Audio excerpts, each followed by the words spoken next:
duuti dagaggamaa heddummachuun mallattoo qiyaamaa irraahi.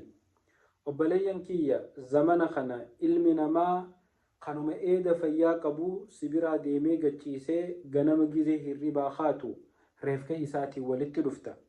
Bar abaluun keenya eeda akkanumatti nagaa wajji haasawa bullee gachiiseetuma lubbuun keessaa baate.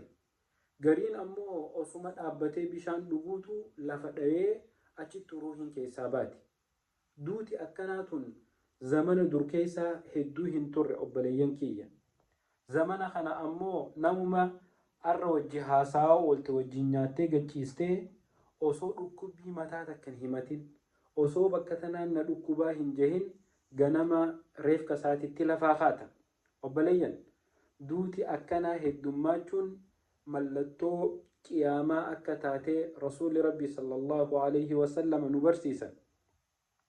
Hadiisa imaamu Xabraaniin odeeyse kaa imaam Albaaniin saxiiha ji'een keeysatti an Anas ibn Maalik radiyallahu anhu قال صلى الله عليه وسلم إن من أمارات الساعة أن يظهر موت الفجأة.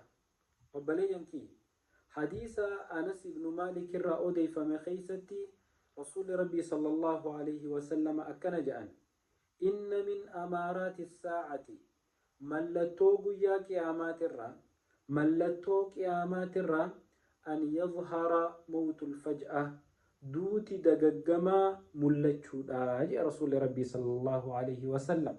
وبليس خخليئة وجين بشننا قلت خخلي مسجد خيست وجين صلاة قلت خمتان ندكوبا قران ندكوبا بكتنا هين تلس كبا إرهين دقين سبيرا ديمي سيري إسات رتحفون ملتو قياما وانسي أغرسي سرهي تناف أبليين كينيا قيامان نتي لالي فقوتي في الرأيين سن فقون جرت والله ملتولين أكناتم مملتون قياما ملتو قيامات الرأي أبلي سخي أبلي تيتي تناف أبليين ربين مالي رتي أكنو فرأتو يوم أكنو فرأتو إيستي أكنو فرأتو همبين الرهدون كينيا ركوب سنة توتراني نمني أولكابي نوغكابي مالي وان دوتي نوتي الأفتون سين صاحب خيادت خوجين تهابلتني سبيرا أتي ديمي رفي غانا مريف كساتي تلافاخات خبويات وقونا ركوبا ستين همتين